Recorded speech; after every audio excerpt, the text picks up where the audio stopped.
Imagina só ter o poder de fazer qualquer coisa, qualquer injustiça, sem que ninguém nunca soubesse. O que isso diria sobre quem a gente é? Essa é a provocação que está no coração de um dos livros mais importantes já escritos, e é nele que vamos mergulhar hoje, A República de Platão. Pois é, essa pergunta não é de hoje. É um experimento mental que tem, uns 2.400 anos, e ele é o ponto de partida de Platão para a gente questionar tudo o que pensamos sobre justiça. E olha, ele continua tão poderoso hoje quanto era lá na Atenas antiga. E é essa pergunta que dá o pontapé inicial para tudo.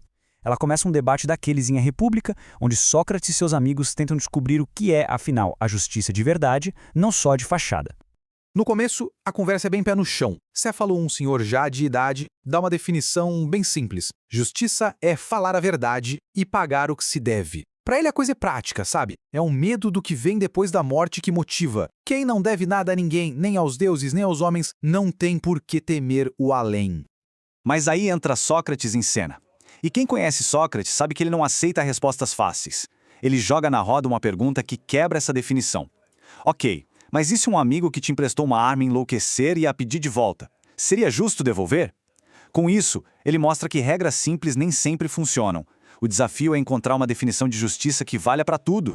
É nesse momento que o debate fica sério de verdade. Glauco, que era irmão de Platão, entra na conversa e bota todo mundo contra a parede com a pergunta mais difícil de todas. Por que alguém seria justo se seria injusto parece trazer muito mais vantagens? Para provar seu ponto, Glauco conta a história do anel de Giges. A moral da história é bem direta. Qualquer pessoa, por mais justa que pareça ser, se tivesse o poder de ficar invisível e fazer o que quisesse sem ser punida, faria. A provocação dele é: quem, em sã consciência, resistiria a essa tentação? E como se não bastasse, ele ainda piora o cenário. Ele pede pra gente imaginar duas vidas extremas. De um lado, uma pessoa 100% justa, mas que todo mundo acha que é injusta. Do outro, uma pessoa totalmente injusta, mas que é tão esperta que todo mundo a vê como um modelo de justiça. E aí, qual das duas vidas é a melhor? Pronto, o desafio tá na mesa e Sócrates está numa sinuca de bico. Ele precisa provar o que parece impossível, que vale a pena ser justo por si só, independentemente de qualquer recompensa ou reputação, mesmo que o resultado seja só dor e sofrimento. E a resposta de Sócrates é, genial e completamente inesperada. Ao invés de analisar uma pessoa, ele decide aumentar a escala. Ele propõe, calma, para entender a justiça na alma de alguém, vamos primeiro projetar, aqui na nossa conversa, uma cidade perfeitamente justa. A lógica por trás disso é bem inteligente. É como tentar ler um texto. É muito mais fácil enxergar as letras grandes da cidade antes de tentar decifrar as letrinhas pequenas da alma de um indivíduo.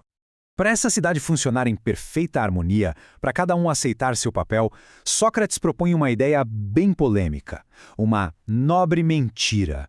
Todos os cidadãos seriam ensinados, desde crianças, que os deuses os fizeram de terra, mas misturaram um tipo de metal em suas almas.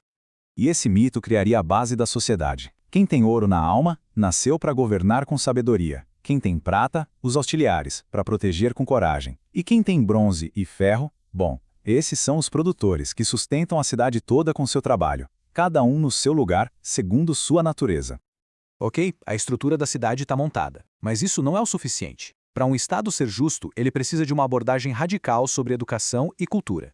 Isso vale especialmente para a elite, os chamados guardiões. E aqui vem outra ideia radical de Sócrates: censura. Para formar o caráter dos futuros líderes, ele diz que seria preciso proibir histórias que mostram os deuses agindo de forma, humana demais. Nada de deuses chorando, rindo descontroladamente ou sendo imorais. E por quê? A lógica é direta. Os guardiões precisam de exemplos perfeitos a seguir. Eles têm que crescer acreditando que a virtude é a coisa mais honrosa que existe e que os deuses são a pura bondade. Nessa cidade ideal, a arte não é só entretenimento, ela é uma ferramenta para garantir a saúde moral do Estado. E depois de toda essa construção, a gente chega na primeira grande conclusão. Justiça para a cidade não é um conjunto de leis, é harmonia. É quando cada parte do todo faz a sua função e apenas a sua função, sem se meter onde não é chamada. Governantes governam, guerreiros protegem, produtores produzem. Simples assim. Agora, Sócrates finalmente traz a discussão de volta ao ponto de partida. ele revela o grande truque. A cidade, o tempo todo, era só uma grande metáfora. E aqui a genialidade do argumento se revela por completo. As três classes da cidade são, na verdade, um espelho perfeito das três partes da alma humana. A razão, que é como os governantes, calcula e decide, o espírito, como os guerreiros, sente raiva, orgulho, e os apetites, como os produtores, são a fonte dos nossos desejos mais básicos. E essa, finalmente, é a resposta para o desafio de Glauco. Justiça de verdade não tem a ver com ações ou reputação. É uma condição interna. É a saúde da alma. Uma alma justa é aquela que está em harmonia, onde a razão está no comando, guiando o espírito e controlando os apetites. Ser justo, no fim das contas, é ser mestre de si mesmo.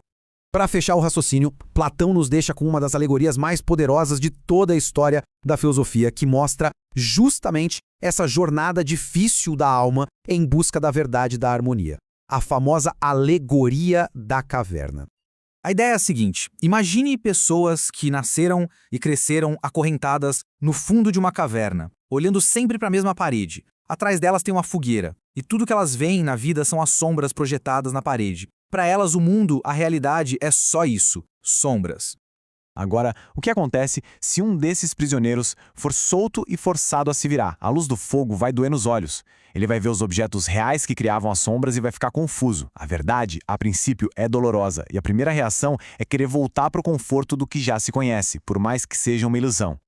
Essa jornada para fora da caverna, essa subida difícil, é a metáfora da alma ascendendo para o mundo do conhecimento. A luz do sol, que no começo cega, representa a ideia do bem, a verdade última que ilumina todas as outras coisas.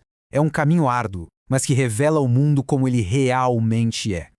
E é com essa imagem que Platão nos deixa. O caminho para a sabedoria é difícil, doloroso, e muitos preferem a segurança das sombras. Mas essa jornada é o único jeito de alcançar a justiça verdadeira, primeiro dentro de nós, para depois, talvez, no mundo. A pergunta que fica ecoando é: que sombras nós estamos hoje confundindo com a verdade?